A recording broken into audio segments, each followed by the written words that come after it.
यो हो बहसको साथमा कामना सेवा विकास बैंक, प्रगतिको आधार कामना सेवासँगको कारोबार। Presenting Nepal's first family scooter with revolutionary i3s technology, Hero Destiny. शक्ति मिनरल्स को उत्पादन नेपाली किसानका लागि वरदान। शक्ति मिनरल्स प्राली विशेष औद्योगिक क्षेत्र भैरहवा। मंगल डेकोर, गुर्जुमार्ग 4 खाल टिल्ली बजार Kathmandu. Registration open for +2 Science, Management, Humanities and Law, Lumbini College.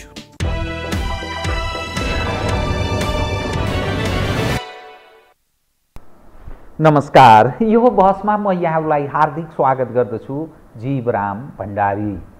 आज यहाँहरू सामुने उपस्थित हुनुहुन्छ विनोद बस्नेत। उहाँ नेपाली सेनाका निवृत्त उपरथी हुनुहुन्छ, सुरक्षाविद। खास गरी दक्षिण एसियाको पछिल्लो अवस्थालाई नजिकबाट निहाली पनि रहनुभएका, त्यसमा कलम पनि चलाइरहनु भएका एउटा राजनीतिक विश्लेषकको रूपमा पनि मैले उहाँलाई आज प्रस्तुत गर्ने जमर्को गरेको छु। नेपालको राजनीति विश्व सन्दर्भ, खास गरी अफगानिस्तानको पछिल्लो घटना र नेपालको आन्तरिक राजनीतिमा चर्चामा लामो समयदेखि चल्ने गरेको छ। आन्तरिक राजनीति परिवर्तनमा विदेशीहरूको वर्चस्व र नेपालको राजनीतिक नेतृत्व निरीह, कमजोर र सम्पूर्ण संयन्त्र निरीह भन्ने नेपाली जनका कतिपय जानकारी राख्ने बुद्धिजीवी विद्वान विदुषीहरूको यो खाले प्रतिक्रिया। विनोद बस्नेतसँग म आज समसामयिक विषयलाई यही वरिपरि केन्द्रित गरेर कुराकानी गर्ने जमर्को गर्नेछु। सर्वप्रथम म उहाँलाई स्वागत गर्छु। जर साहब, स्वागत छ। मलाई बोलाउनु भयो, धेरै धेरै धन्यवाद छ जीवरामजी। जर साहब, म कहाँबाट सुरु गर्न चाहेँ भने हाम्रो छिमेकी नै देश भन्नु पर्यो अफगानिस्तान। सार्क, हामी सार्कको अध्यक्ष छौँ। अहिले त्यहाँ ठुलो सङ्कटको अवस्थाबाट गुज्रिरहेको छ। अफगानिस्तान तालिबानको कब्जामा गएको छ। 20 वर्षसम्म त्यहाँ रहेर आफ्नो भूमिका जमाइरहेको अमेरिकी सेनाको विस्थापनसँगै तालिबानले त्यहाँ कब्जा गरेको छ। यसले नेपालको राजनीतिसँग पनि कतिपय मानिस जोडेर हेर्छन्, तर तथापि त्यहाँ नेपालीहरू पनि छन्, ठुलो सङ्ख्याका नेपाली पनि छन्। नेपालको राजनीति पनि तरल अवस्था छ। मानिस त्यहाँका त आत्तिएकै छन्, यहाँका पनि आत्तिएका छन्। सरकार किन बोल्दैन भन्ने दृष्टिकोण पनि राख्दछन्। जर साहबको नजरमा अफगानिस्तानको घटनाबाट नेपाल जस्तो देशले सिक्नुपर्ने पाठ के ठान्नुहुन्छ? म यहीँबाट सुरु गरेँ, कृपया। अब यसमा चाहिँ के भने हामीले एउटा यो ओभरअल समस्यालाई चाहिँ एउटा 5 भागमा विभाजन गरेर हेरौँ न। एक भागमा छ के भने अन्तर्राष्ट्रिय असर अथवा चाहिँ विश्व शक्ति, अमेरिकाको त्यहाँ गरेका गतिविधि र त्यसको असरहरूको बारे भयो। अर्को दोस्रो चाहिँ हाम्रो रिजनल अथवा साउथ एसियामा चाहिँ यसले के असर पार्यो त, अब अथवा पार्न जान्छ, के थियो, के पार्न जान्छ।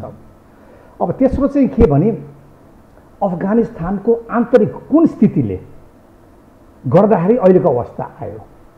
र अर्को चाहिँ के भने अन्तर्राष्ट्रिय सङ्गठनहरू छन् नि, जस्तो युनाइटेड नेसन्स होइन, जस्तो अफगानिस्तानको सन्दर्भमा हेर्ने हो भने चाहिँ उनीहरू चाहिँ युनाइटेड नेसन्सको मेम्बर छन्, उनीहरू साङ्घाई कोअपरेसन अर्गनाइजेसनको मेम्बर छन्, उनीहरू अर्गनाइजेसन इस्लामिक कमिसनको मेम्बर छन्, उनीहरू अब के अरे सार्कको मेम्बर छन्, नन अलाइन मुभमेन्टको मेम्बर छन् होइन। तर यो सङ्गठनले के भयो त जब देशलाई आपत परेको बेलामा? त्यो लास्ट चाहिँ के भने नेपालको सन्दर्भमा हामीले के सिक्ने त, के हो यो भन्ने कुरालाई लिएर जाउँ न।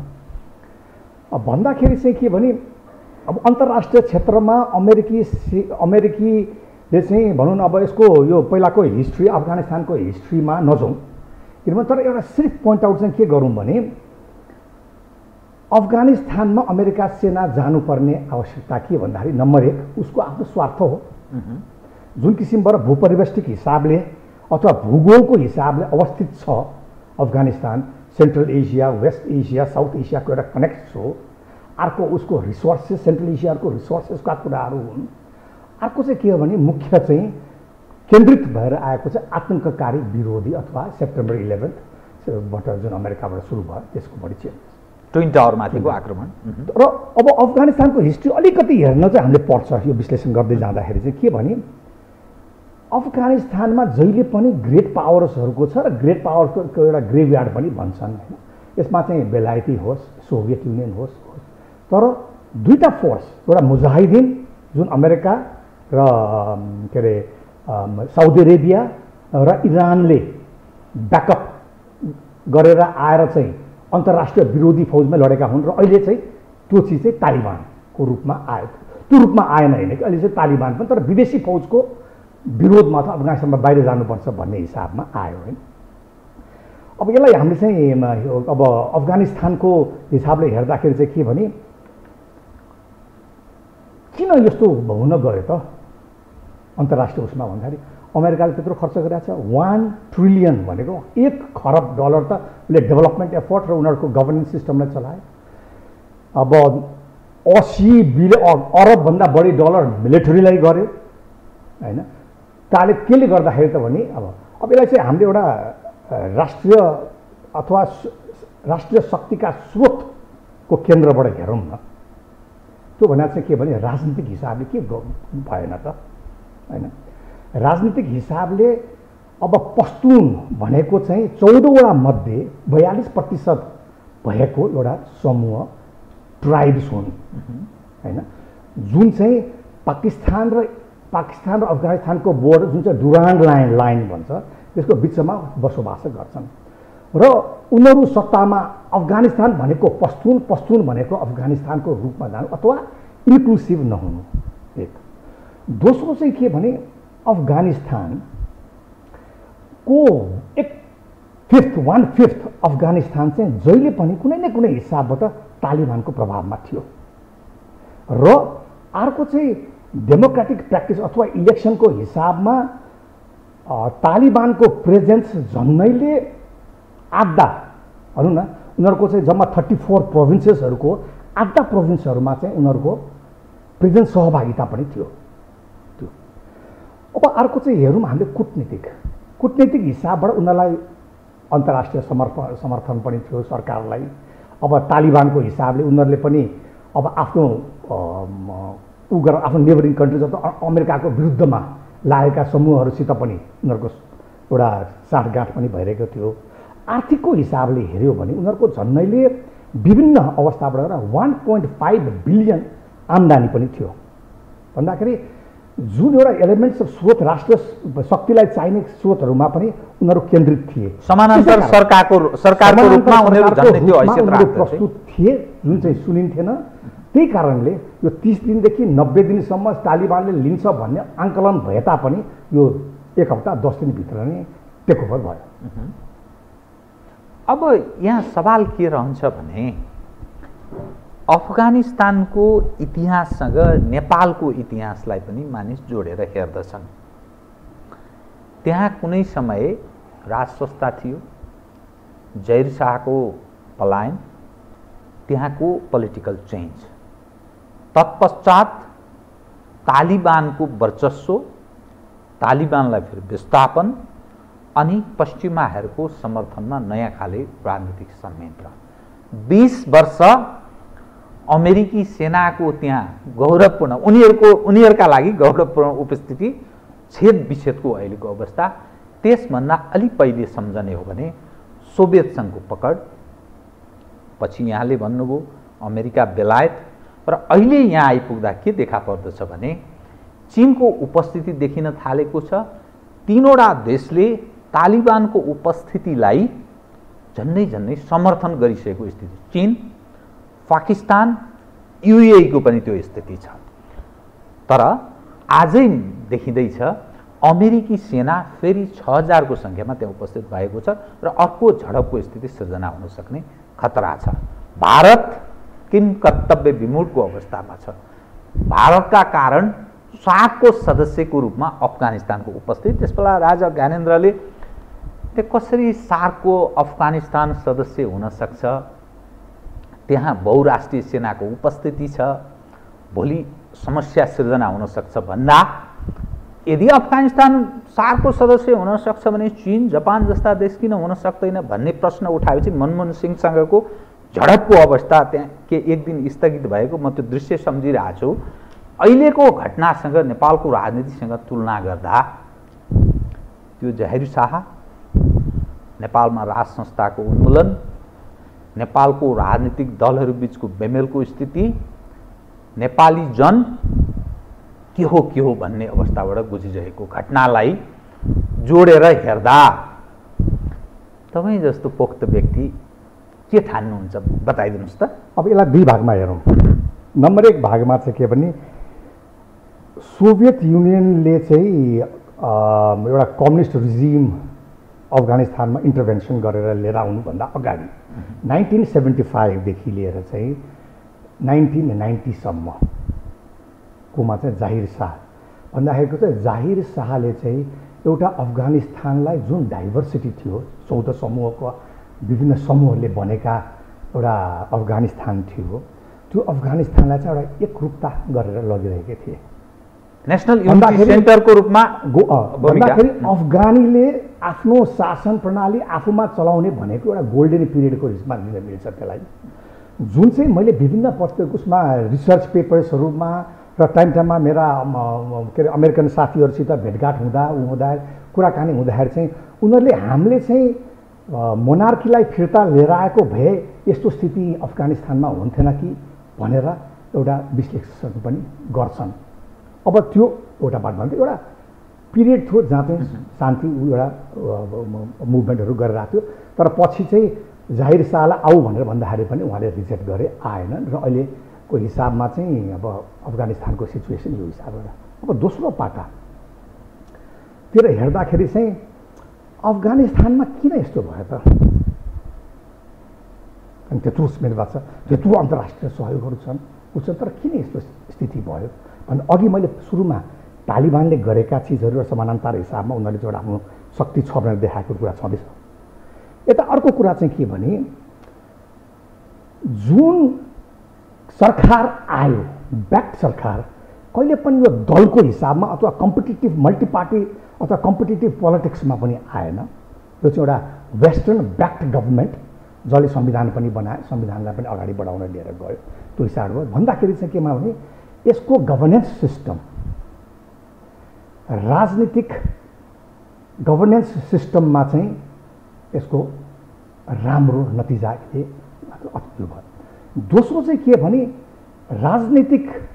राजनीतिक शक्ति र जनता बिचमा चाहिँ ठुलो एउटा ग्याप भएर आउनु अथवा विश्वास ट्रस्ट डिफिसिट हुनु। तेस्रो चाहिँ के भने गभर्नेन्स सिस्टम जुन किसिमको हुनु पर्थ्यो, अब यसलाई चाहिँ हामीले यसो नेपालमा पनि यसो कम्पेयर गर्न पनि मिल्छ है। गभर्नेन्स सिस्टम जुन किसिमको हुन्थ्यो यो भ्रष्टाचारले व्याप्त भन्दाखेरि अर्को चाहिँ जस्टिस सिस्टममा पनि अन्याय हुँदाखेरि तालिबानले पनि उनीहरूको प्रभुत्व भएको ठाउँमा जहाँ चाहिँ उसले 50% त उसको पनि सहभागिता छ नि कुनै न कुनै हिसाबबाट, त्यहाँ जस्टिस सिस्टम उनीहरूको आफ्नै जस्टिस सिस्टममा दिने गरेका थिए।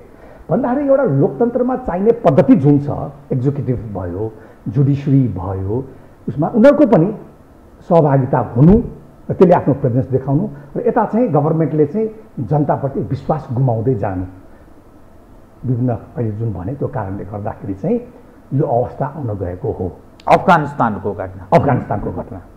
अब यसलाई नै लगेर अब नेपालमा जोडौँ न। नेपालमा कस्तो स्थिति परिस्थिति छ? हामी ट्रान्जिसन भइरहेकै छौँ। अफगानिस्तान पनि भूपरिवेष्टित देश 16 वर्ष भइसक्यो, अझै पनि ट्रान्जिसन फेजमै छौँ। अब अफगानिस्तान र नेपाललाई हामीले कम्पेयर गऱ्यौँ भने चाहिँ के छ भने ऊ पनि भूपरिवेष्टित देश, रिसोर्सेस छ र विभिन्न शक्तिहरूको आफ्नो किसिमको उनीहरूप्रति दृष्टिकोण पनि छ र इन्ट्रेस्ट पनि छ। नेपाल पनि हामी भूपरिवेष्टित देश हौँ है। नेपालको अहिलेको अवस्थामा हेऱ्यो भने साउथ एसिया हिमालय सबैमा हेऱ्यो भने हामी पनि त्यस्तो किसिमबाट एउटा के अरे अन्तर्राष्ट्रिय शक्तिहरूको वाचमा पनि छौँ र यहाँ कस्तो किसिमबाट जाने भन्नेमा पनि छौँ। हाम्रो पोलिटिकल इन्स्टेबिलिटी त सबैलाई थाहा छ, मैले के भनिरहनु पर्छ अहिले। अब हाम्रो गभर्नेन्स सिस्टम हेऱ्यो भने जनताले जुन किसिमको एक्सपेक्टेसन अप्टिमिजम थियो, 2/3 सरकार आउँदाखेरि थियो, त्यो पनि हुन सकेन। अब हेर्दा मिड टर्म इलेक्सनमै जाला जस्तो भइसक्यो।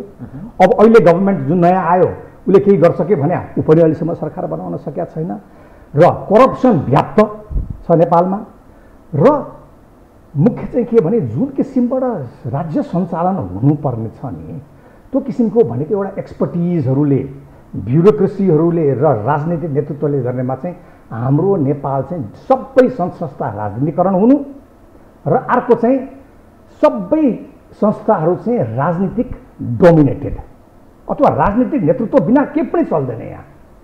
अब इक्जाम्पल हेर्नुहोस् न, अस्ति भर्खरको इक्जाम्पलहरू हेऱ्यो भने अब सरुवा हुन पाउँदैन, सरुवाहरू सुरु हुन्छ सचिवहरूको, यसलाई के भन्ने राजनीतिक सरुवा बढुवा आफ्नो मान्छे नभएकोले तलकोलाई अझ के भन्ने राजनीतिकरण भन्ने कि राजनीतिकरण होइन यो प्रोफेसनले नै आएको भन्ने हैन।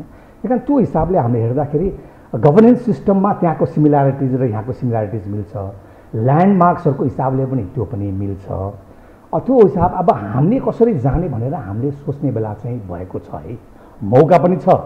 जस्तो अफगानिस्तानमा हेऱ्यो भने तालिबानलाई चुनौती धेरै मौका थोरै, हामीलाई पनि अहिले त्यस्तै अवस्था छ, चुनौती धेरै मौका थोरै, चुनौती धेरै मौका थोरै। यहाँले कस्तो महत्त्वपूर्ण 3-4वटा पार्ट, म त्यसलाई कोट गरेर एक विषय म उठान गर्छु। साउथ वेस्टर्न ब्याक्ड गभर्मेन्ट त्यहाँको नेपालको सन्दर्भलाई कुरा गर्दा 62-63 को मुभमेन्ट, 12 बुँदे दिल्ली सहमति, यान मार्टिनहरूको क्रियाशीलता, south western backed this politics, यो अहिले पोलिटिकल सिन र जो तागत छाएको छ त्यसलाई त्यही रूपमा व्याख्या गर्न सकिन्छ। तपाईले भनेकै विषयलाई मैले उदाहरण दिएँ। त्यसै गरी अमेरिकी स्वार्थको तपाईले कुरा गर्नुभयो। अमेरिकी स्वार्थको कुरा गर्दा नेपालको सन्दर्भसँग जोड्दा मिलेनियम च्यालेन्ज कर्पोरेसनलाई चीन र कतिपय यो एसियन मुलुकहरूसँगको आफ्नो उपस्थितिलाई अझ कसेर लैजाने विषयसँग विज्ञहरू भन्छन्, त्यो मैले भनेको विषय होइन। अनि त्यहाँको भ्रष्टाचार व्याप्तको कुरा गर्नु, यहाँको भ्रष्टाचारको त त्योभन्दा बढी हुन सक्छ भन्ने मानिसहरू आकलन गर्न। नेपालको सन्दर्भमा 46 अगाडिको यहाँका नेतृत्व पङ्क्ति प्रशासकहरूको दिनचर्या र अहिलेको हेर्ने हो भने त्यो यसै बुझ्न सकिन्छ। जस्टिस सिस्टम उपर यति धेरै प्रश्न छ, त्यो अब कसले के गर्छ भन्ने कुरा मानिस पहिले अन्दाजी गर्न सक्छ कि को कस्तो व्यक्तिको हातमा पर्यो। यो सबै हेर्दाखेरि ट्रस्ट ठुलो सङ्कटमा छ त्यहाँ भन्नुभयो, त्यो नेपालको सन्दर्भमै जोडिन्छ। अनि गुड गभर्नेन्सको कुरा हेर्ने हो भने कोल्याप्स छ, समाप्त छ। त हामी त्यो सङ्कटमा पुग्यौँ भन्ने अर्थ लाग्दछ नि त। यो सबै घटनाक्रम अहिलेसम्म हेर्नुहोस्, यो सरकार जुन खालको संयुक्त बनेको छ, 1 महिना बितिसक्यो, मन्त्रीमण्डलले पूर्णता पाउँदैन, राजनीतिक दलभित्र सबै छिन्न भिन्नको अवस्था छ, कुन बेला के हुन्छ थाहा छैन। अब के हुने त नेपालको सन्दर्भसँग बताउनुहोस् त। तपाईँले जुन ढङ्गले भन्नुभयो मैले त्यसैलाई टेकेर थप प्रश्न गरेँ। अब यसमा चाहिँ कसरी म विश्लेषण गर्छु भने सबभन्दा पहिला नेपालले चाहिँ आफ्नो राष्ट्रिय शक्तिका स्रोतहरू कुन हिसाबबाट गाछ भनेर चाहिँ राजनीतिक नेतृत्वहरूले चाहिँ यसलाई राम्रोसित विश्लेषण गर्नुपर्छ। विश्लेषण कहाँबाट गर्छ? ऊ लुट्नमा चाहिँ कहाँबाट गर्छ? ऊ त यसै लुट्ने भन्दा धन्दै छैन उसको। तर मुख्य कुरा भनेको चाहिँ के भने हाम्रो राजनीतिक शक्तिको स्रोत भनेको जनता नै हो है। जनतालाई चाहिँ के चिजले डिसस्याटिस्फ्याक्सन भएको छ भने अघि हामीले कुरा गरिहाल्यौँ। अब जनतालाई कसरी उसलाई चाहिँ तिम्रो के छ विश्लेषण, तिम्रो के छ त नेपालको सन्दर्भमा भनेर लिएर आउनु पर्ने अवस्था पनि भयो जस्तो लाग्छ मलाई। तर के त प्रश्न भनेको राजनीतिक दलले गर्नु पर्यो, जवाफ भनेको जनताले दिनु पर्यो। अब यो कुरालाई ब्याक अलिकति जाउँ, पिस प्रोसेस भन्नु अगाडिको अलिकति जाउँ, अनि त्यसलाई जोडेर अझ पिस प्रोसेसको बेलामा अहिले चाहिँ नेपालमा के छ भने कन्स्टिट्युटेड फोर्सेस भन्दाखेरि अहिलेको बेलामा चाहिँ माओवादी र मधेसवादी दलको शक्ति कन्स्टिट्युटेड फोर्सेस र कन्स्टिट्युसनल फोर्सेस भनेको चाहिँ 2046 साल प्रजातान्त्रिक संविधानलाई मानेर आएका शक्ति कन्स्टिट्युसनल फोर्सेस। यो दुईटा फोर्सेसको बिचको कम्पिटिसन हो अहिले। र त्यसको सन्दर्भमा के भने यो चाहिँ डेमोक्रेटिक प्र्याक्टिसेसमा चलिरहेको सरकारको विरोधमा हात हतियार उठाउनु एक, दोस्रो 12 बुँदे समझदारी दिल्लीमा हुनुको लडाइँ हो। अब यसलाई चाहिँ कसरी जान्छ त भन्दाखेरि अब हामीले मैले के भनिरहनुपर्छ यहाँ सबै चिज प्रष्ट किसिमबाट नै हामीले देख्छौँ कसरी यो चिज अगाडि बढिरहेछ गरिरहेछ। अघि पनि कुरा गरिहाल्यौँ यसको अब यो के अरे भ्रष्टाचार लिप्त छ, गभर्नेन्स छैन, जनताले खोजेको चिज पाएको छैन म के। तर त्यसलाई हामीले हेर्दै जाँदाखेरि चाहिँ के छ भने अब के हुन्छ त, अब के पनि हुँदैन। अब हाम्रो डेड एन्ड आइसक्यो पोलिटिक्सको। अब राजनैतिक दलहरूले बसेर एउटा सबैलाई एउटा बृहत रूपमा लिएर आएर के हो हाम्रो गलत के भयो विभिन्न देशहरूबाट सिकौँ। अहिले इक्जाम्पल हामीले अफगानिस्तानकै डिस्कसन गरेर रिभ्यू गरौँ। त्यो रिभ्यू गरेर के रहेछ त यो हाम्रो यो अब जहिले पनि ट्रान्जिसनमै गइरहने भन्दाखेरि मलाई जहाँसम्म लाग्यो अबको पोलिटिक्स मिड टर्म इलेक्सनमै जान्छ। अर्को 1.5 वर्ष जाँदैन, जुन कन्स्टिट्युसनली म्यान्डेटेड छ जाँदैन, मिड टर्म इलेक्सनमै जान्छ। तर कसरी जान्छ, चुनाव कसले गराउँछ र पोस्ट अर्को 5 वर्षको हाम्रो राष्ट्रिय सुरक्षा स्थिति के हुन्छ भन्ने चासो बढी हुनु पर्यो।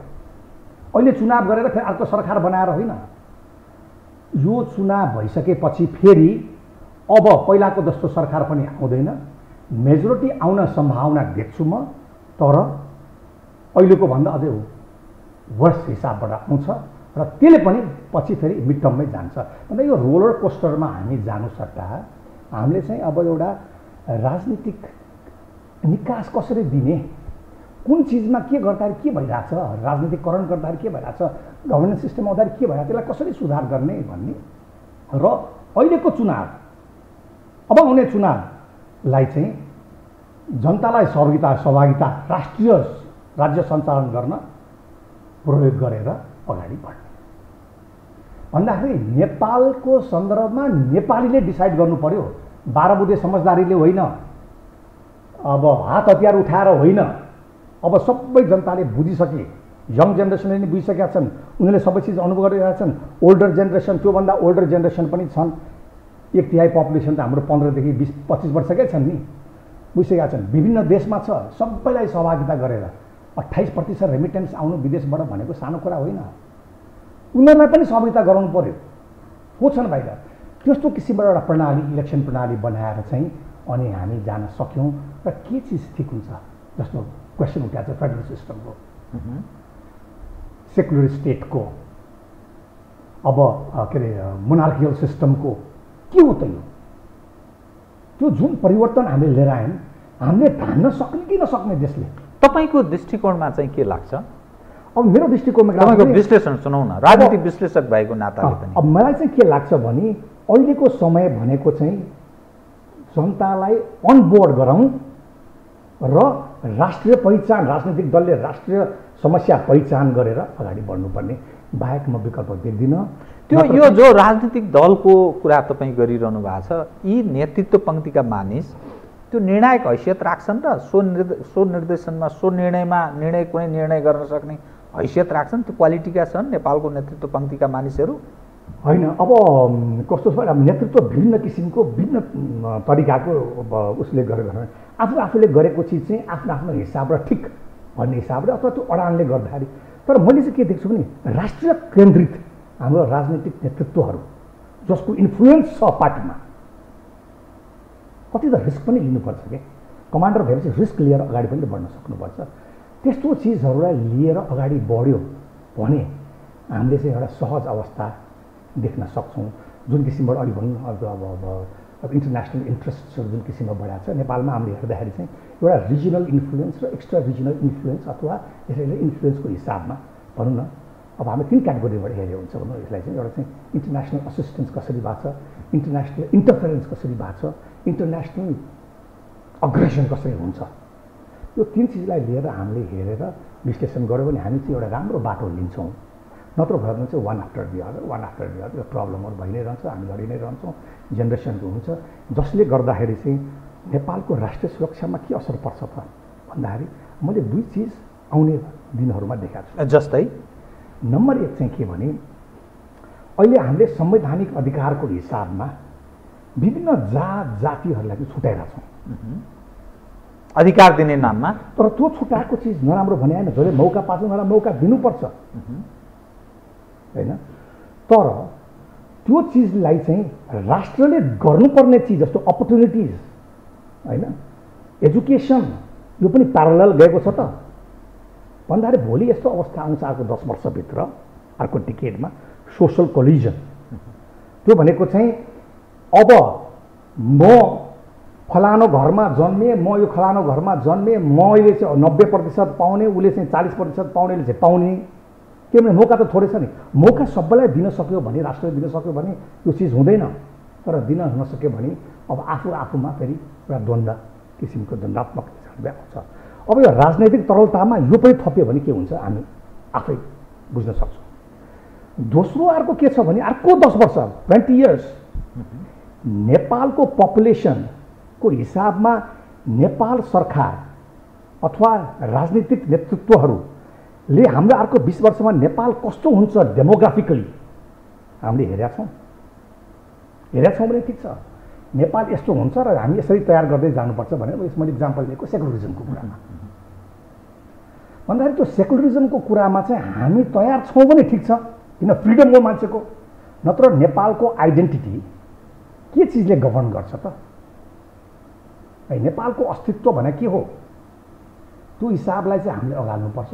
भनेको चाहिँ मैले अर्को डिकेडमा रिलिजियस इन्टलरेन्स सुरु हुन्छ भन्दाखेरि अब हामी पोलिटिकली इन्स्टेबल हुने, सोसल कोलिजन हुने, रिलिजियस इन्टलरेन्स हुने, अब यो चाहिँ मैले सबै एक्सट्रिम रूपमा भनेको छु है। अब यो चाहिँ च्यालेन्जेस धेरै, मौका कम भन्नेमा फेरि जोडौँ न भन्दाखेरि हामीसँग मौका कम छ तर छ। यो सन्दर्भसँग तपाईँले जसरी जोड्नुभयो नि, म नेपालको सन्दर्भमा फेरि जोडेँ। अब यही सन्दर्भको कुरा गर्दा चिनियाहरू अर्थात् चीन शान्त कूटनीतिमा विश्वास गर्ने, नेपालमा कम्युनिस्ट हौँ भन्नेहरूको वर्चस्व शक्ति आर्जन पश्चात चिनियाहरू क्रियाशील भूमिका निभाए। नेपालको राजनीतिमा सिधै उनीहरू हस्तक्षेप गर्ने ढङ्गले प्रवेश गरे। त्यसैले दुई ठुला कम्युनिस्ट राजनीतिक पार्टीलाई मिलानमा समेत सहभागी भए। प्रशिक्षण कार्यक्रम 5 तारे होटलमा भयो। चिनिया राष्ट्रपति पनि नेपाल आउनुभयो। अनि कसैले च्यालेन्ज गर्यो भने धुलो पिठो बनाइदिने भनेर उहाँ फर्कनुभयो, बेजिङ फर्कनुभयो चिनिया राष्ट्रपति। त्यो इतिहास बेल्ट रोड इनिसिएटिभ, त्यसको माध्यमबाट कतिपय हामीले कमिटमेन्ट पनि जनायौँ। दक्षिणलाई धेरै चिन्ता भयो, ओहो अब यो चाहिँ पुरा उसको पकडमा गयो भनेर उनीहरू त्यो खाले प्रचार पनि गरे। चीनसँग हामीले व्यापार र पारवाहन सम्झौता पनि गऱ्यौँ, कार्यान्वयन शून्य छ। पछि भने नेपाली पण्डितहरू, राजनीतिका पण्डितहरूले ओलीजीले युटर्न गर्नुभयो, उत्तरबाट दक्षिणतर्फ बढिनुभयो। नेपाल कम्युनिस्ट पार्टी फेरि विभाजित भयो, पूर्व माओवादी भयो, एउटा एमाले भयो, पूर्व अवस्थामा फर्के। अब आयो यो खाले सरकार र एमसीसी विवादको रूपमा छ। ओलीजीले नक्सा जारी गर्नुभयो, कालापानी, लिपुलेक, लिम्पियाधुरा सहितको कार्यान्वयन हुन सकेन। अब देउबाको नेतृत्वमा सरकार आयो, एमसीसी बारे चुँ पनि बोल्दैन, प्रतिपक्षमा हुँदा भयानक रात दिन बरबराई एमसीसी अहिले पास गर्नु पर्यो नभए प्राण जाने जस्तो। अहिले मौन छ। कालापानी, लिपुलेक, लिम्पियाधुराका सवालमा यो कोलिसन गभर्नमेन्ट पट्टीमा टेप लगाएर बसेको जस्तो देखिन्छ। यो हेर्दाखेरि कुनै यो राष्ट्रिय भावना भएको सरकार हो भन्ने मान्ने आधार र म यो राष्ट्रिय दृष्टिकोणका साथ आगामी दिनमा मुभ गर्छु भन्ने काहीँ विश्लेषण गर्ने, उल्लेख गर्नुपर्ने कतै आधार केही देखिन्छ? यसमा चाहिँ के छ भने हाम्रो राष्ट्रिय अभावहरू हुन्। राष्ट्रिय अभाव भनेको चाहिँ हाम्रो नेपाल जुन किसिमबाट अवस्थित छ त्यसको चाहिँ एकात्मक सोचाइ हाम्रो डेभलपमेन्टको लागि, हाम्रो राष्ट्रनीतिको लागि, हाम्रो पोलिसिजहरूको लागि त्यो नहुनु हो। र अब हाम्रो अपोजिसनमा बस्यो भने बित्तिकै उसले जे गरेर पनि विरोध गर्नुपर्ने, अब सरकारमा आएपछि गर्नुपर्ने। अब अहिले त म के देख्छु भने अब एमसीसीको बारेमा जति उता गऱ्यो भने पनि एमसीसी, बीआरआई जे चिज हामीले गरेर पनि यो अगाडि बढ्ने अवस्था म कुनै हालमा अहिले देख्दिनँ अहिले अवस्थामा। किनभने जुन किसिमको समस्या के कारण जुन किसिमको रिक्वायरमेन्ट छन् एमसिसीको पार्लियामेन्ट्री इन्डोर्समेन्ट भन्ने त्यो पार्लियामेन्ट्री इन्डोर्समेन्ट अहिलेको हिसाबमा सम्भवै छैन हैन। त्यो अब अर्को चाहिँ के गभर्मेन्टले नै गर्ने भन्ने किसिमको आयो भने हुनसक्छ होइन, अथवा त्यो मोडिफिकेसन आयो भने चाहिँ एमसिसी नहोला भन्ने सक्दैन, हुन्छ।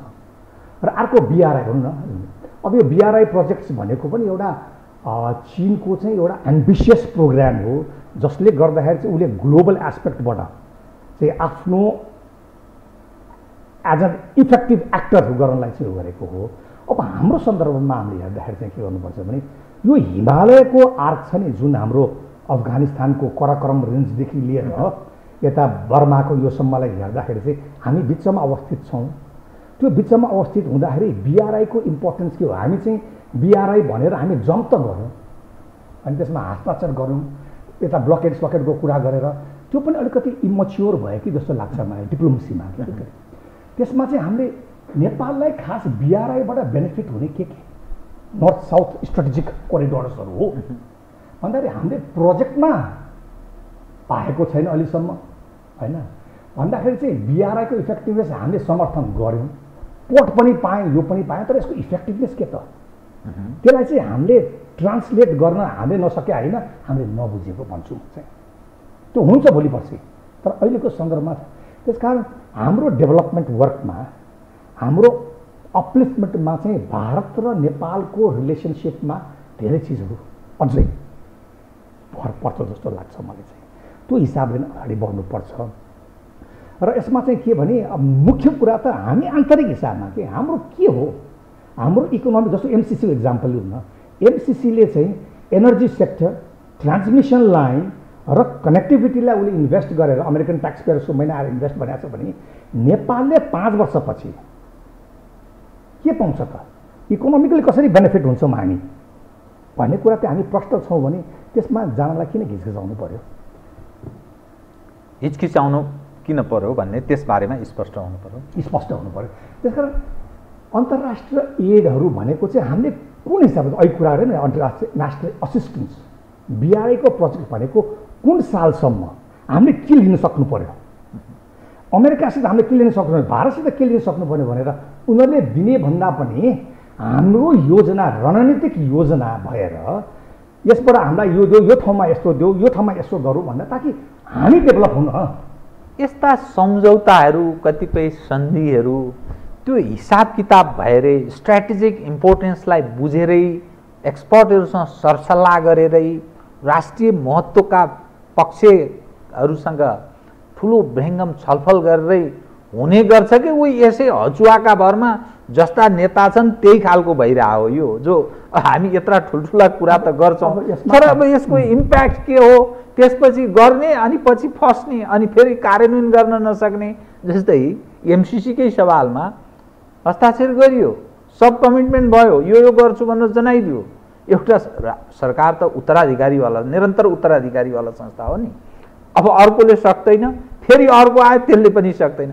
अमेरिकीहरूको नेपाल उपर हेर्ने दृष्टिकोण, यो सरकार उपर के दृष्टिकोण बन्ला? त्यसै गरी चीनको पनि यो यसलाई चाहिँ कसरी हेर्नुपर्छ एउटा निरन्तर उत्तराधिकारको कुरा गर्दा? अहिले हामीले यही चिजलाई आधार मानेर हामीले हेऱ्यौँ भने राजनीतिक अस्थिरता, राजनीतिक अस्थिरता त छँदैछ।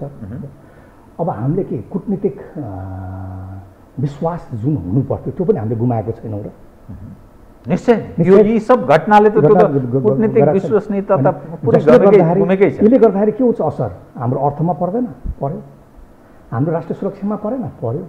हाम्रो जनता र सरकारको बिचमा र अथवा राजनीतिक दलहरूको बिचमा जुन किसिमको विश्वास छ त्यो टुट्दै गएन, गयो है। त्यही कारण हामीले अघि नै एउटा कुरा भने मैले, सर्टन चिजहरूमा हामी भूपरिवेष्टित देश भएर विभिन्न पावर भएको र सर्टन इस्युजहरूमा हाम्रो एकात्मक सोचाइ चाहिन्छ। त्यो भनेको परराष्ट्रमा हो, नीति हो, कूटनीतिक नीति हो, त्यो भनेको हाम्रो स्ट्रेटेजिक प्लानिङहरू हो, राष्ट्रिय सहमति। अर्को इन्फ्रास्ट्रक्चर डेभलपमेन्टमा कहाँ कस्तो किसिमबाट गरेर जाने हो। अर्को चाहिँ हाम्रो भनौँ न राष्ट्रिय सुरक्षाको हिसाबले सैनिक फौज, ल इन्फोर्समेन्ट फोर्स, इन्टेलिजेन्स फोर्स यिनीहरूलाई कस्तो किसिमबाट लाने हो होइन। अर्को गभर्नेन्स सिस्टममा चाहिँ जुन किसिमबाट ब्युरोक्रेसीहरूबाट आछ कम्प्लेन्ट छ तर परिवर्तन आउँदैन। अब अहिले राजनीतिक नेतृत्वको कुरा गरे पनि ब्युरोक्रेसीले खत्तम पारेको हुन्छ, तर ब्युरोक्रेसीलाई हामीले कसरी प्रयोग गर्न सकेका छैनौँ त भन्दाखेरि राष्ट्र कसले सञ्चालन गरेको छ त? पोलिटिकल डोमिनेसनबाट र नन एक्सपर्टिजबाट। ब्युरोक्राट्सहरूलाई त एक्सपर्टिज बनाएन भने इकोनोमी पढेर एन्टर गर्ने होइन, त्यो अर्थमै एक्सपर्ट बनाएर लग्यो भयो नि।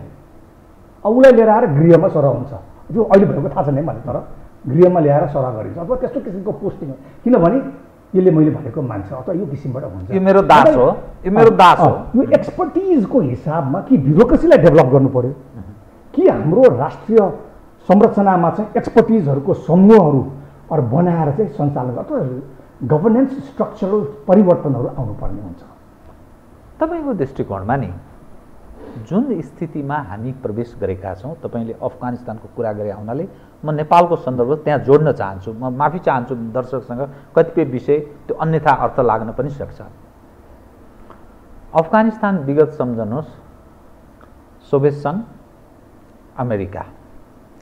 अहिले सम्झनुहोस् अमेरिका अफगानिस्तान छोडेर हिँडेपछिको उत्पन्न तालिबानको कब्जा, तालिबान बेजिङ पुगेको स्थिति, रुस पनि नजानिदो पाराले त्यहाँ अहिले राम्रो खाले सम्बन्ध सुधार गरेको तालिबानसँग, चिनियाहरूको सक्रियता।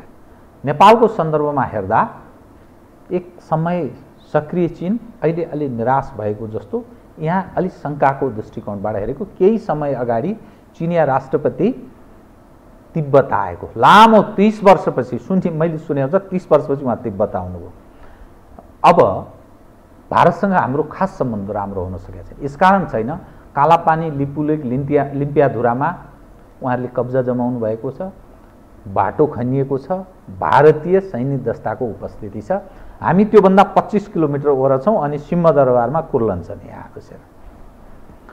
अनि नेपालको सन्दर्भसँग जोड्दा नि अमेरिकी इन्ट्रेस्ट एमसिसी मार्फत देखिन्छ, इन्ट्रेस्ट त छ। चिनियाहरू एकदम नजिकबाट निहालिरहेका छन्। शक्तिशाली संसारको 2 महाशक्ति सम्पन्न देश चीन र अमेरिकाको इन्ट्रेस्ट देखिन्छ। भारतले हाम्रो क्षेत्र खाइरहेको छ र यहाँको तरल राजनैतिक अवस्थाबाट ठुलो असन्तुष्ट छ। यहाँका राजनीतिक तागत एउटा पार्टीको त सर्वसम्मत नेता हुन सकेका छैन, राष्ट्रिय नेताको कल्पना गर्ने कुरै भएन। सबै तहस नहसको अवस्थामा छन्। संसदको अधिवेशन यही त्रासका माझ हिजो अन्त्य भएको छ। संयुक्त तपाईँहरूमा आज कुरा गर्दैछौँ, त्यो केका लागि? पार्टीहरूलाई फुटाउनका लागि सहजीकरण गर्ने एउटा अध्यादेश ल्याउँछ। दल सम्बन्धी, राजनीतिक दल सम्बन्धी अध्यादेश ल्याउने कसरत सुनिन्छ। त यो स्थितिमा नि नेपाल र अफगानिस्तानलाई तुलना गर्नुहोस् त। अब यसमा चाहिँ उही भनौँ न, रिस्क अफ राष्ट्रिय सुरक्षाको कुराहरू आयो है। यसमा चाहिँ के भने एउटा चाहिँ यो राजनैतिक अस्थिरता भनेको अफगानिस्तानमा पनि डाइभर्सिटिज भएको हो। त्यहाँ जुन डाइभर्सिटी छ यिनीहरूलाई इन्क्लुजन गर्न सकिएन होइन। त्यो इन्क्लुजन गर्न नसकेको हुनाले चाहिँ एउटा राजनैतिक अस्थिरताहरू आएको हो। अर्को चाहिँ नेसनल आइडेन्टिटी। अफगानिस्तान भनेको हो, मैले यसलाई चाहिँ के गरेको छु, यो चिज मैले जुन भनेको यसलाई चाहिँ नेपालमा हामीले आफै हिसाबले अब उसमा कम्पेयर गरौँ न। आइडेन्टिटी हाम्रो आफ्नो आफ्नो देश कसरी पहिचान हुने। अर्को चाहिँ चिज भनेको कूटनीतिक हिसाबबाट अथवा इन्टरनेसनल लको रेकग्निसन हुन्छ कि हुँदैन अफगानमा, त्यसको पनि रिस्क छ नि होइन। अर्को डेमोक्रेसीको के गर्छ त अब अफगानिस्तानमा, त्यो भयो हामी कहाँ छ होइन। अर्को चाहिँ त्यो टेरिटोरी, अफगानिस्तानको टेरिटोरी चाहिँ टेरोरिजम एक्टिभिटिजहरूलाई प्रयोग कतिको हुन्छ भन्ने कुराहरू भन्दा यो चाहिँ कूटनीतिक उसहरूमा आउँछ। अर्को चाहिँ अब अफगानिस्तानको गभर्नेन्स सिस्टममा पनि चुनौतीहरू छन्। अर्को टेरोरिजम, आतङ्ककारी है। अब आतङ्ककारीमा चाहिँ के भने तालिबानको सम्बन्ध जुन किसिमबाट अब आतङ्ककारी समूहहरूसित छ, अब यो कसरी जान्छ त अगाडि, कसरी बढ्छ होइन त्यो। अर्को चाहिँ के भने जनता, पपुलेसन जनताको चाहिँ के छ त स्रोत, उसले चाहिँ परिवार जस्तो 1990 देखि अहिलेसम्म के अरे 2021 मा संसारमा धेरै परिवर्तन भए यति समयमा। त्यो भन्दाखेरि चाहिँ रिजन, हाम्रो रिजनमा पनि साउथ एसियामा पनि त्यत्तिकै परिवर्तन भइरहेछ। जुन किसिमको पहिलाको अस्तित्व छ भनौँ न, इन्डियाको इन्फ्लुएन्स जुन थियो त्यो बिस्तारै अब त्यो सेक्युरिटी आर्किटेक्चर बिस्तारै हट्दै गइरहेछ। आफ्नो इन्डिपेन्डेन्टली हिसाबले गर्न खोजिरहेछौँ। अर्को भूगोलको हिसाबले चुनौतीहरू अफगानिस्तानलाई के छ, चाइना, सिङजाङ प्रोभिन्स सेन्सिटिभ छ, मिडल इस्ट के अरे सेन्ट्रल एसियन कन्ट्रिजमा सबै त्यहाँका पनि ताजिक्सहरू पनि र अरू जातिहरूका समूहहरू पनि अफगानी छन्। यतापट्टि इरान, यतापट्टि रसिया होइन। यो भन्दाखेरि चाहिँ अब रसिया, इरान, चीनलाई हेऱ्यो भने यी सबै अमेरिकाको पनि कम्पिटिटर्सहरू अथवा कुनै न कुनै हिसाबबाट भिन्दै मत राख्ने देशहरू पनि अर्को चाहिँ सामाजिक, हामीसँग मिलेर जाने कुराहरू, सामाजिक डिभाइडेड छ होइन। अर्को अब तालिबान भनेको धार्मिक मुभमेन्टबाट चलेको समूह हो। तर एउटा कुरा चाहिँ के छ भने यसमा चाहिँ सबैजना मिलेर नै त्यो समूह एउटा भएको छ। अर्को चाहिँ आइसोलेसनको डर, रेकग्निसन चाहिएन। रेकग्निसन भने दुईटै डोमेस्टिक हिसाबबाट जनताले पनि तालिबानलाई रेकग्नाइज गर्नु पर्यो, जबरजस्त भनेको चिज त केही समयलाई टिक्छ, र इन्टरनेसनल रेकग्निसन पनि चाहियो। अर्को ह्युम्यानिटेरियन, अनि ह्युम्यानिटेरियन असिस्टेन्सहरू त चाहियो नि। त्यस कारण त्यो हिसाबबाट चाहिँ गएको देख्छु र त्यसलाई चाहिँ हामीले नेपालसित आफै दाँजौँ न। तर मौका, सानो मौका छ भन्ने कुरा भएको थियो नेपाललाई मौका भनेको चाहिँ के भने नेपाललाई अघि मैले भनिहाल्थ्यो। अर्को चाहिँ भनौँ न उता अफगानिस्तानमै हेऱ्यो भने चाहिँ सबैलाई लिएर समेटेर जानु पर्यो। 1990 देखि अहिलेसम्मको परिवर्तन जुन छ त्यो परिवर्तनलाई चाहिँ अँगाल्नु पर्यो। अन्तर्राष्ट्रिय नियम कानुनहरू पालना गर्नु पर्यो, वुमेनको पार्टिसिपेसनलाई बढाउनु पर्यो, एजुकेट गराउनु पर्यो। यो भन्दाखेरि जुन किसिमबाट 1990मा शासन सञ्चालन गरिएको थियो त्यो हिसाबबाट अहिले शासन सञ्चालन हुँदैन। त्यो भनेको फेरि डिजास्टरै हो।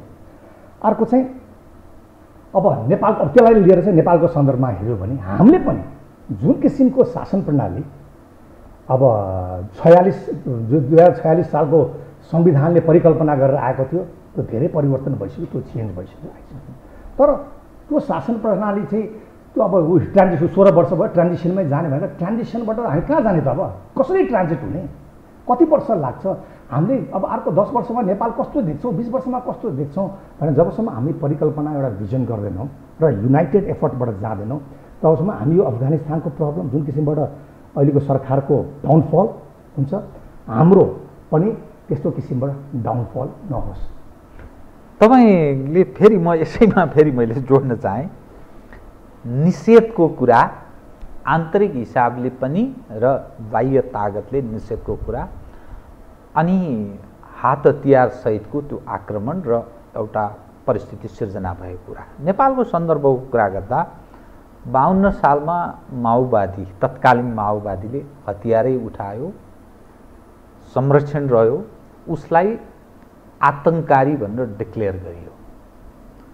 अनि 62-63मा जुन खाले एउटा समझदारी भयो कोसँग भने जुन राजनीतिक तागतका विरुद्ध उसले हतियार उठायो त्यही राजनीतिक तागत र त्यो आतङ्ककारी भनिने पक्ष बीच समझदारी भयो भारतीय पहलमा। 12 बुँदे दिल्ली समझदारी जसलाई हामी निरन्तर त्यो भनिरहन्छौँ। त्यहाँबाट विस्थापित भयो एउटा तागत, राज संस्था, जसको नेपाल एकीकरणमा निर्णायक नेतृत्वदायी त्यो गौरवपूर्ण त्यो इतिहास छ। त्यो विस्थापित भयो र देश सङ्घीयतामा गयो, धर्मनिरपेक्ष बनायो। यसको अर्थ त्यो निषेधको कुरा गर्दा आन्तरिक राजनीतिमा निषेध त सायद हिन्दूहरूले महसुस गरेका छन्, निषेध सायद त्यो मोनार्किस्टहरूले गरेका छन्। अनि त्यहाँ पनि जो हिजो तालिबानले जसरी निषेध महसुस गर्यो र ऊ जबरजस्त अहिले स्थापित भयो, कसैको दुनियाँको सहयोग त्यति साह्रो उसलाई आवश्यक ठानेन। तर भोलिका दिनमा रिकग्नाइज कति हुन्छ त्यो अलग पार्ट छ। त नेपालको सन्दर्भसँग फेरि यो जोडेर हेर्दा तपाईँ के सम्भावना देख्नुहुन्छ? अब यसमा चाहिँ के भने अघि मैले एउटा सुरुमा कुरा उठाएको थिएँ, कम्पिटिसन, 12 बुँदे समझदारी, कन्स्टिट्युसन फोर्स र कन्स्टिट्युटेड फोर्सको हिसाबमा कुरा भएको थियो। त्यो हिसाबले हेऱ्यो भने अमेरिकनको मिस्टेक्स भएको छ त। अब यसलाई जोडेर हेरौँ है नेपालमा पनि अमेरिकनको मिस्टेक्स भएको छ त अफगानिस्तानमा भन्दाखेरि भएको छ। जुन किसिमबाट यो हेस्टिली विथड्र गर्यो 11 सेप्टेम्बरमै भनेर एउटा थ्योरेटिकली 20 वर्ष अगाडि भएको दिनमा र 20 वर्ष पछि भएको दिनमा विथड्रल भनेको यो चाहिँ थ्योरेटिकल्ली प्राकृतिक, तर जुन किसिमबाट हेस्टिली गर्यो त्यसको असर पनि भयो एउटा। अर्को चाहिँ जुन किसिमबाट सुरक्षा फौज भन्ने 1,86,000 एक्टिभ अफगानी फोर्सेसहरूलाई जुन किसिमबाट तालिम गराइएको थियो त्यसको यो अपूर्ण तालिमहरू अपूर्ण हुनुमा पनि अहिलेको तालिबानको टेक ओभरलाई एउटा अमेरिकनको मिस्टेक्सबाट पनि लिन सकिन्छ। अब यस्तै यसलाई कम्पेयर गरौँ नेपालमा जुन परिवर्तन आयो कसको इन्फ्लुएन्सबाट भयो त यो? त्यहाँ पनि इन्फ्लुएन्स थियो, यहाँ पनि इन्फ्लुएन्स छ। कसको इन्फ्लुएन्सबाट भयो भन्दाखेरि त्यो इन्फ्लुएन्सले काम नगर्नाले अथवा उनीहरूको इन्ट्रेस्टको हिसाबमा भएको हिसाबले जुन परिवर्तनहरू आयो अथवा नेपाली जनताले नचाहेको परिवर्तन आयो त्यो हिसाबले हामी अगाडि बढेर यो अनियोलता भइरहेको हो कि भनेर चाहिँ हामीले अफगानिस्तानलाई एउटा इक्जाम्पल लिएर हामीले आङ्कलन गर्न सक्यौँ भने कुनै न कुनै रिजल्टमा आउँछ। त्यो रिजल्ट भनेको चाहिँ अब चुनावलाई मौकामा लिने, राजनैतिक दलले प्रश्न सोध्ने, हाम्रो आफ्नो प्रब्लम के हो भनेर जनताहरूले उत्तर दिने। त्यो कतिपय मानिस जनमतको कुरा गर्छन्, त्यो के सम्भव छ? अब यसलाई जनमत भनेर भन्दाखेरि पनि केही चिजहरूलाई जनमतमा जानु पर्यो र अरू त भनौँ न अब खर्च पनि त गर्न धान्न सक्नु पर्यो। मतलब यही रूपमा चाहिँ ठेकिँदैन भन्ने तपाईँको दृष्टिकोण? मेरो दृष्टिकोण चाहिँ के छ भने यो परिवर्तन जुन आयो यो परिवर्तन अब मटेरियलाइज भएर अगाडि बढ्न सक्ने सम्भावना देखिँदैन र यसमा चाहिँ जुन किसिमको हाम्रो भू राजनैतिक अवस्था छ र भू राजनैतिक सिचुएसन गएको छ यसले चाहिँ हाम्रो समाजमा अझै भ्याक्युम क्रिएट गरेर जान्छ। त्यही कारण त्यो भ्याक्युम क्रिएट नगर्न हामीले पोलिटिकल सेटलमेन्ट गर्न आवश्यक छ अहिले। र त्यो पोलिटिकल सेटलमेन्ट भनेको हाम्रो ट्रान्जिसन जुन छ त्यो ट्रान्जिसन कहिले एन्ड गर्ने, 1 वर्षपछि गर्ने कि अब आउने चुनावबाट गर्ने कि कहिले गर्ने, त्योमा हामी प्रश्न हुनुपर्छ। मानिस भन्छन् नि अब यो सत्ताको वरिपरि खास गरी सिंहदरबार निकट रहेर सुविधा लिइरहेका मानिसहरू उनीहरू के भन्छन् भने यो 16 वर्षमै यति चाँडो कहाँ परीक्षण हुन सक्छ, धेरै समय पो लाग्छ। यति चाँडो गणतन्त्र, संघीयता, धर्मनिरपेक्षताका विषयलाई यति चाँडो हतारमा चाहिँ त्यो असफल भयो भनेर भन्ने प्रश्न गर्छन् नि। अब असफलता र अफगानिस्तान र नेपाललाई फेरि जोडौँ। अफगानिस्तानमा 20 वर्षमा जति चिजहरू खर्च गएको फेरि फिर्ता त त्यही चिजमा गयो। 20 वर्ष के भयो? वेस्टेड इयर्स, लस्ट मौका, लस्ट अपर्च्युनिटी। नेपालमा पनि के 16 वर्ष भनेको कम समय हो? अहिलेको जमानामा हामी सबै इन्टरकनेक्टेड छौँ। कुन देशमा कहाँ के भएको छ भनेर जहाँ पनि विश्लेषण हुन्छ होइन। त्यो गर्दाखेरि 16 वर्ष धेरै समय हो। पहिलाको जस्तो 100 वर्ष लाग्दैन अब, अथवा 20 वर्ष लाग्दैन। 20 वर्ष अफगानिस्तानमा भएन भने यहाँ पनि अब 16 वर्षमा हुँदैन अथवा अब अर्को 4 वर्षमा हुँदैन भनेर त हामी जानु भएन नि। त्यसकारण अहिले भनेको चाहिँ के भने हामीले त्यो प्रब्लम्स हाम्रो के हो?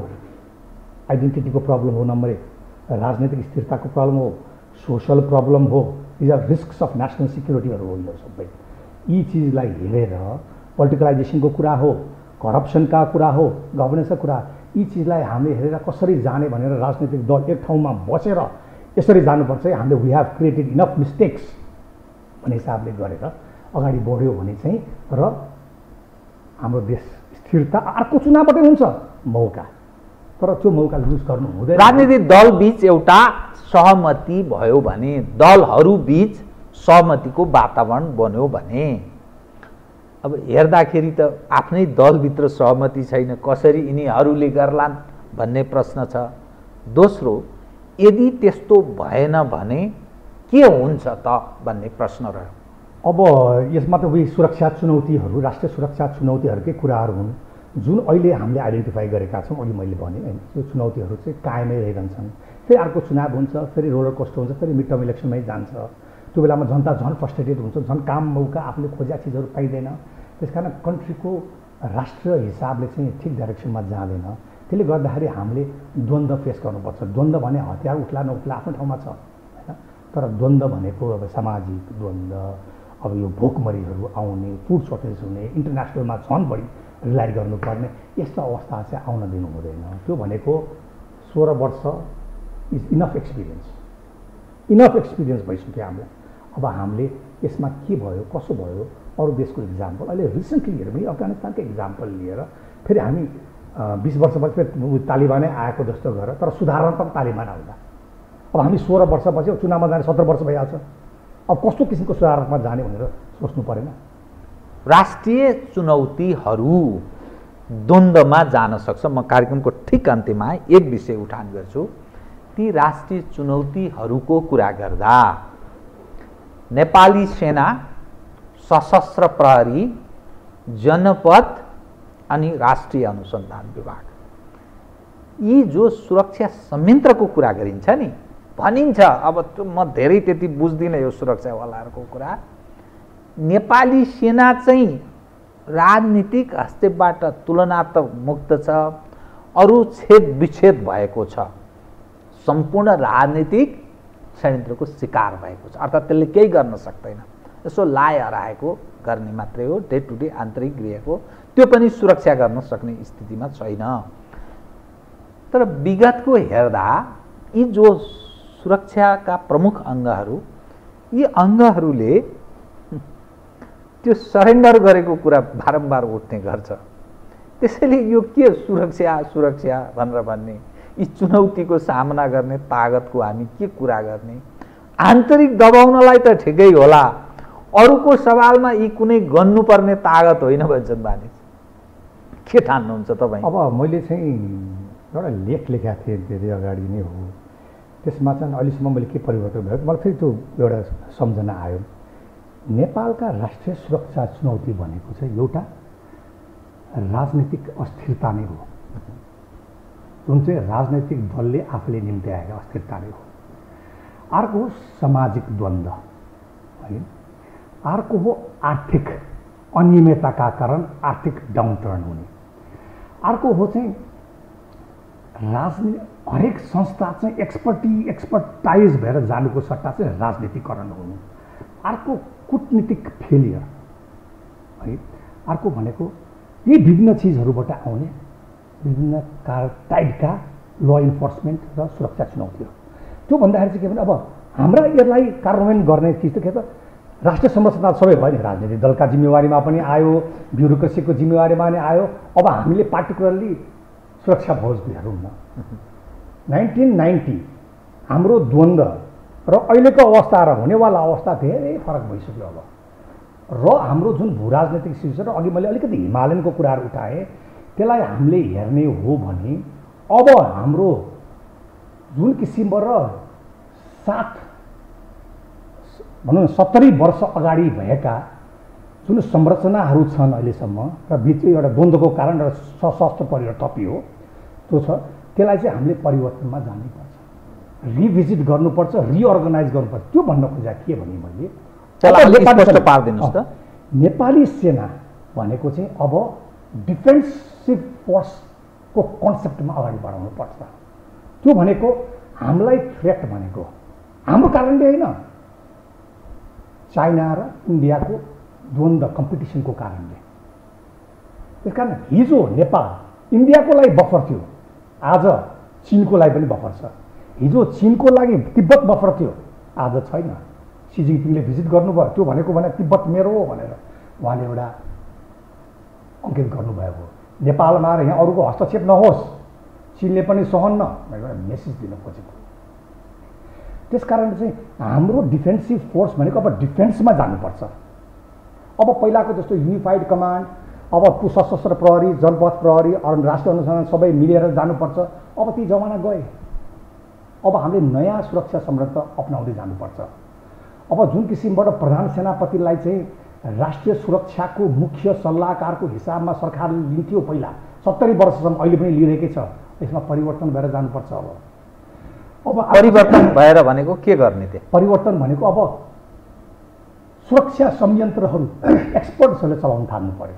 सुरक्षा भनेको चिज बृहत रूपमा हेर्नु पर्यो। त्यो भन्दाखेरि नेपाली सेनाले चाहिँ डिफेन्स हेर्ने, नेपाल प्रहरीले ल इन्फोर्समेन्ट हेर्ने, होइन। अब सशस्त्र प्रहरीले के हेर्ने, बोर्डर हेर्ने कि अरू के हेर्ने? अब उसलाई त 10वटा जिम्मेवारी दिएको छ, उसलाई के हेर्न दिने? राष्ट्रिय अनुसन्धानले राष्ट्रको निम्ति चाहिने इन्टेलिजेन्स कसरी कलेक्सन गर्ने, भनेर यी सबै फौजहरूलाई जुन किसिमबाट नेपाली सेनालाई ऐन कानुन संविधानले रक्षा गरेका छ, त्यस्तै किसिमबाट यी फोर्सेसहरूलाई पनि नेपाल प्रहरी भयो, राष्ट्रिय के अरे सशस्त्र भयो, यिनीहरूलाई पनि संविधान ऐन कानुनले रक्षा गरेर अगाडि बढायो भने उनीहरू एउटा प्रोफेसनल युनिट हुन्छ र अकाउन्टेबल पनि हुन्छ। हाम्रो अहिले नेपालमा एउटा अकाउन्टेबल भनौँ न, यस्तो भयो रे भन्छन्, सिद्धियो ऊ गइसक्यो सिद्धियो, अब होइन अकाउन्टेबल हुनु पऱ्यो। त्यो भयो कसको डिसिजनले भयो?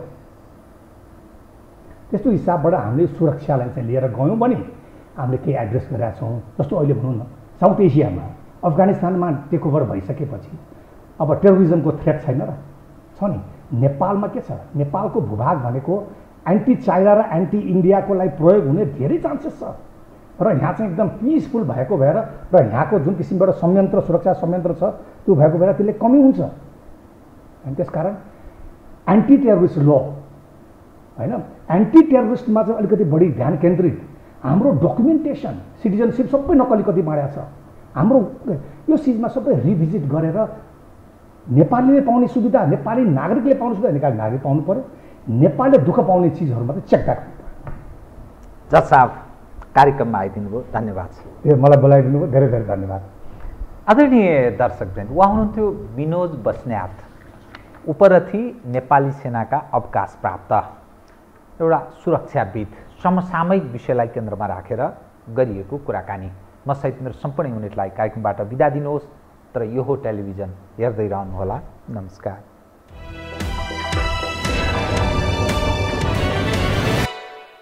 यो हो बहसको साथमा कामना सेवा विकास बैंक, प्रगतिको आधार कामना सेवासँगको कारोबार। Presenting Nepal's first family scooter with revolutionary i3s technology, Hero Destiny. शक्ति मिनरल्सको उत्पादन नेपाली किसानका लागि वरदान। शक्ति मिनरल्स प्राली विशेष औद्योगिक क्षेत्र भैरहवा।